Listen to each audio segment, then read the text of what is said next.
Hello my bunnies, it's Tiki's Trinkets here, and today I have for y'all another polymer clay tutorial. Today we're going to be making Bowser from the Nintendo game Mario. And, ooh, my voice cracked there for a second. This was a request by the person's name I will put right here. Cheese. And they wanted me to make Bowser from Mario. And I've already made Yoshi, which was a request by somebody too. I don't know if it was the same person, but I'll know when I put their name in the video if it was the same or a different person. I just want to say before we get into the tutorial, I love how he came out. He is definitely one of my newest, most favorite sculptures that I've made in recent years. Every little detail about him just came out so perfect. And I even went all out with his base. I painted the edges, not just the top like I usually do. And I did like a crackling kind of lava effect. Because if you played Mario Castle on Nintendo 64, which was my favorite Mario game, at the end when you have to fight Bowser, you're on like a kind of like a crackling lava base too, fighting him as Mario. So yeah, really liked it. And I hope you guys like this too. And stay tuned next week for my next tutorial. It is going to be... I'm having a brain fart as to what the next tutorial is going to be, but I'll put it up on my status information on my channel so you guys will see it ahead of time. Thank you guys so much for watching. Let's get into this now. See you there. Alright, these are all the colors you're going to need. 18 karat gold, black, red, green, and tan. I also forgot pearl, kind of like a Primo pearl white color. You could just use regular white, but pearl looks better. We're going to start with the 18 karat gold and pre-roll all the balls that we need. We're going to start with the largest one in the back. And you're going to roll it into a 2-inch long teardrop shape, but kind of make it, as you can see, it's a little bit fatter in the center than usual. It's not quite a teardrop shape, it's just Bowser's very round. And then just press it down very gently so it'll just be flat on the bottom. Then go ahead and cut the tip off, and then you're done with that piece. So next we're going to move on to his tail, and that's going to be this ball in the front. And all of these balls are almost the same size, it's just they get a little smaller going up towards the arm. For the tail, you're going to pre-roll the ball into a teardrop shape that's not quite 2 inches long. Then cut it off kind of slightly at an angle when you're cutting it. And then just flip this over and put the higher up part on the back of his body, like this. And then get your X-Acto blade or use your fingers or a blending tool and just blend it into the body. Voila, perfect. Next, we're done with that, so we're moving on. Sorry, allergies. You're going to start with these two balls at the front of the screen. These are going to be his legs. So you're going to roll these into almost 2-inch long teardrop shapes. Sorry for the blurriness. Then you cut off the tops at an angle, just like that. Then pick them up and press them against your workstation so they'll be flat on the bottom, like this. Similar to what you did with the torso, so don't push them too hard.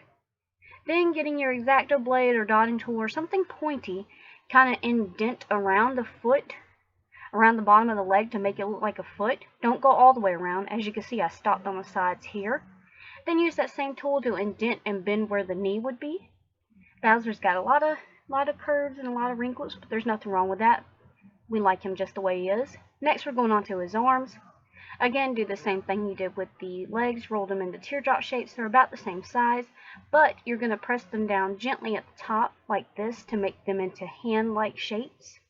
Once you get done pressing them down, they should look something like this. It's hard to tell, but they are flatter than the rest of the teardrops. Next, I cut off the tops at an angle, like so it'll lay flat against the body. Then keep that X-Acto blade and cut out little triangle shapes for the fingers. And I cut the tips of the fingers off too to make them more square shaped. It's just easier for me to work with like this. Then I just bent them at the elbows and also made creases on the elbow joints, my word. And then I took my dotting tool and indented where all the little claws are going to be at.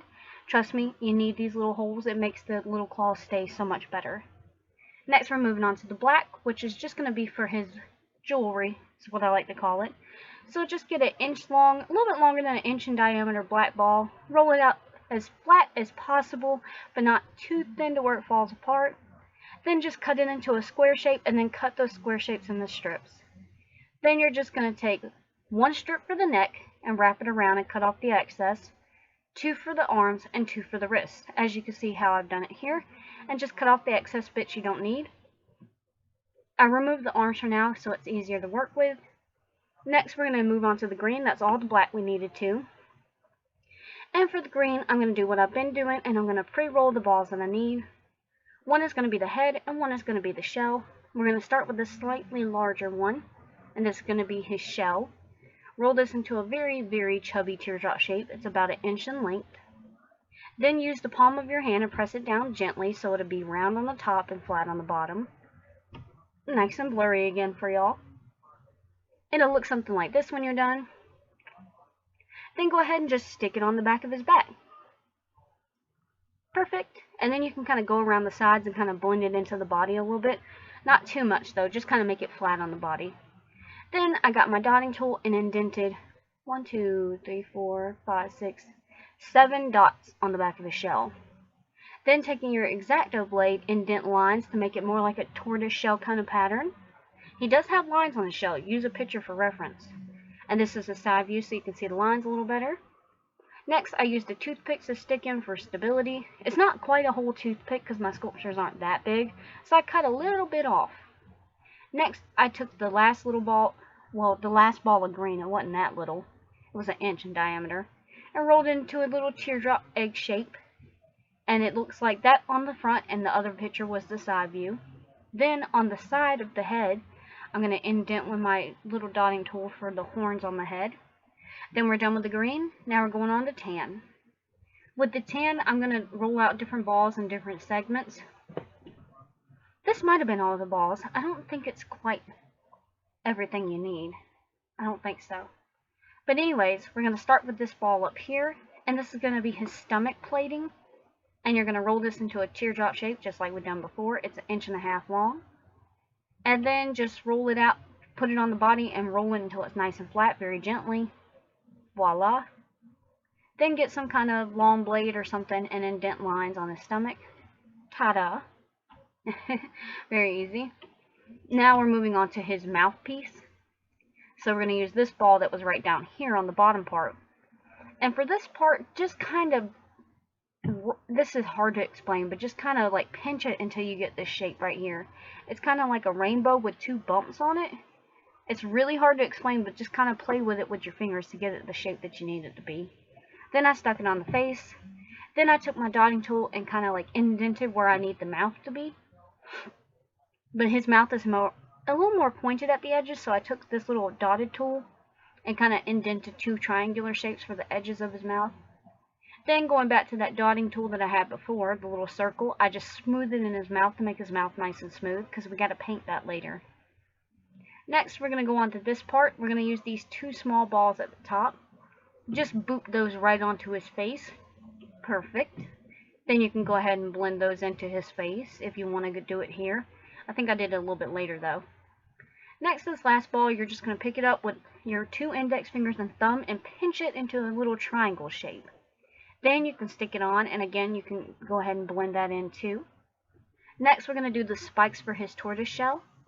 And that's all 7 of these right here. And you're just going to roll them individually, one by one, into a teardrop shape. And then just very gently stick it into the hole. And once you've stuck them into all the holes, it should look something like this. Now we have to make 2 more balls of tan color clay, because I forgot the horns on his head at this point. And that's right here. They're a little bit bigger than the ones we used for the shell. Just roll them into about 1 inch long teardrop shape, like so. I'm so sorry, again, nice and blurry for you. Then just stick them into the hole and bend them to the proper shape. Ta-da! Perfect.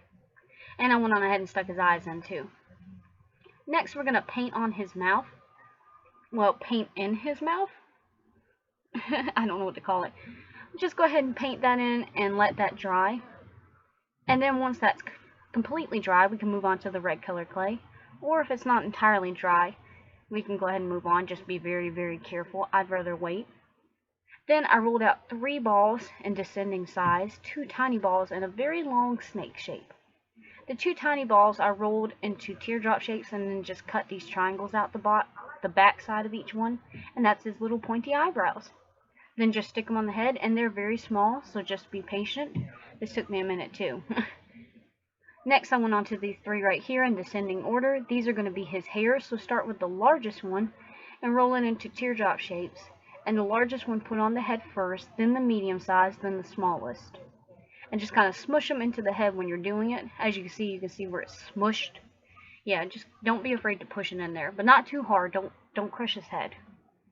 Next, for the really, really long snake shape that I couldn't quite even get in the picture, you're going to cut out, I think it was 7, 8, 9 little strips and wrap them around each individual horn.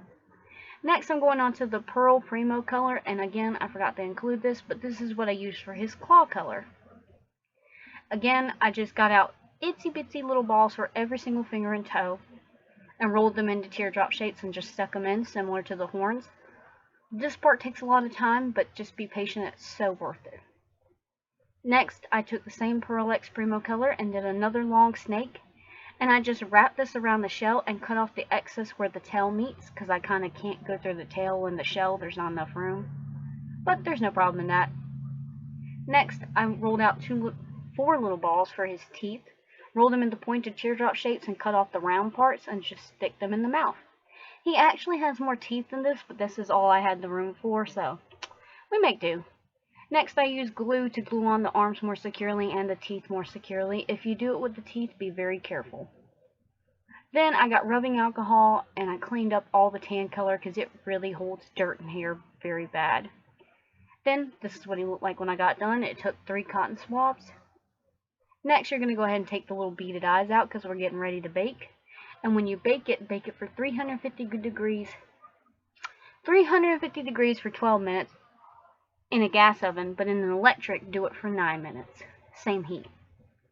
Next, I got the base and a pencil and just kind of sketched out the shape that I wanted the smoldering rock to be. Then I got black and red acrylic paint and an itty bitty paintbrush. First, you're going to start with the black and paint the rocks. Voila! It doesn't have to be the exact size and shape you originally drew. Just kind of cover up the pencil. Then wash your brush out and paint in the red parts that you need to paint red. Next, once he's out of the oven and fully cooled down, I went ahead and took Loctite glue and glued in his eyes. Not sponsored, just really like Loctite. Then I used E6000 to glue him to the base. Again, not sponsored, but really like E6000. Then I got this silver paint to paint on the spikes on his little gauntlets and his neck piece and everything. Just kind of boop it over and over and over. Try to keep them as spaced out as much as possible. And then after that completely dries, you can move on to the polyacrylic floor varnish and glaze this bad boy up with 2 coats of glaze, and then you're finished. Thank you guys so much for watching. Again, stay tuned for next week's video, and I will let you know ahead of time what it will be. Bye-bye, my bunnies.